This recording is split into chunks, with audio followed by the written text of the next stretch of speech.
आप सबको मेरा प्यार भरा नमस्कार। वैदिक काल में जब ना तो राज्य था, ना ही राजा था और ना ही दंड का कोई विधान था, ना कोई दंड देने वाला था। सारी प्रजा धर्म के प्रभाव से परस्पर एक दूसरे की रक्षा करती थी। फिर एक स्थिति ऐसी आई जब लोगों ने एक दूसरे के अधिकारों का अतिक्रमण करना आरंभ कर दिया।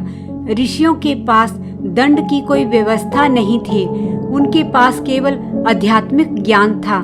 उसी के आधार पर वह संसार की गति को सुव्यवस्थित बनाए रखने का प्रयास कर रहे थे। परंतु एक वर्ग ऐसा तैयार होता जा रहा था जो ऋषियों की इस वैज्ञानिक व्यवस्था को भंग कर देना चाहता था।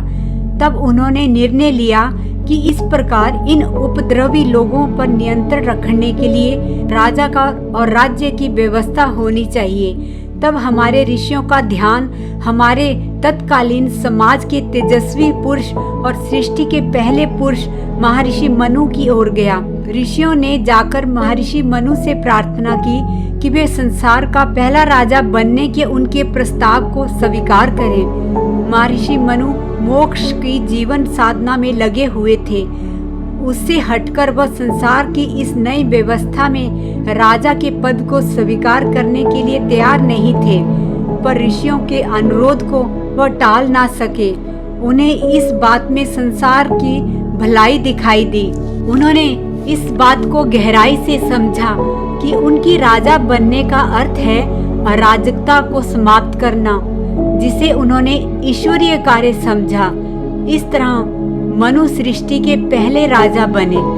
उन्होंने मनु स्मृति के रूप में जिस ग्रंथ की रचना की वह संसार का पहला संविधान है, जिसे राजनीतिक व्यवस्था में काम कर रहे लोगों ने अपने लिए भी उतना ही कठोर बनाया जितना जन साधारण के लिए बनाया गया था।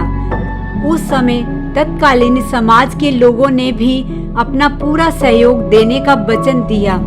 राजा के साथ साथ प्रजाजनों ने भी संकल्प लिया कि हम में से कोई भी पाप कर्म करेगा वे दंड का अधिकारी होगा। इसके साथ साथ राज्य कोष के लिए प्रत्येक व्यक्ति ने अपने पशुधन और अन्न की उपज का 10वां भाग कर के रूप में राजा को देने का भी वचन दिया। इस तरह महातेजस्वी मनु जी ने पापाचरण का दमन कर सब नागरिकों को अपने अपने धर्म कर्म में प्रतिष्ठित करने का महान कार्य संपादित किया। महर्षि मनु जी ने संसार की पहली राजधानी अयोध्या को बनाया था। भारत के इतिहास में जिस सूर्यवंशी और चंद्रवंशी राजवंशीय परंपरा का उल्लेख बार बार होता है, उसके मूल स्रोत मनु महाराज जी ही हैं। वैदिक धर्म में मनु स्मृति का विशेष स्थान है।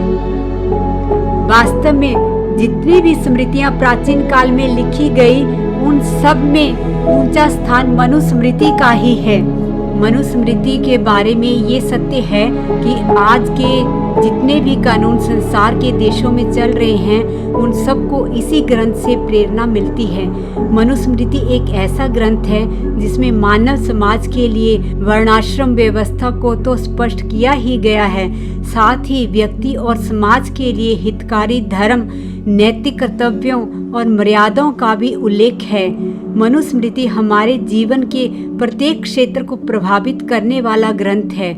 इस ग्रंथ के माध्यम से राजकीय व्यवस्था तो व्यवस्थित होती ही है, साथ ही सामाजिक व्यवस्था भी सुव्यवस्थित होकर अन्य प्राणियों को सुरक्षा प्रदान करती है। समाज के संचालन के लिए जो भी व्यवस्थाएं दी हैं, उन सब का संग्रह मनुस्मृति में है। मनुस्मृति न्याय व्यवस्था का शास्त्र है। ये वेदों के अनुकूल है, वेदों के आधार पर ही है। महाराज मनु जी ने सरल भाषा में मनुस्मृति का निर्माण किया था। महाराज मनु जी ने कर्तव्य पालन पर सर्वाधिक बल दिया है। इसी कर्तव्य शास्त्र का नाम मानव धर्म शास्त्र या मनुस्मृति है। नमः शिवाय।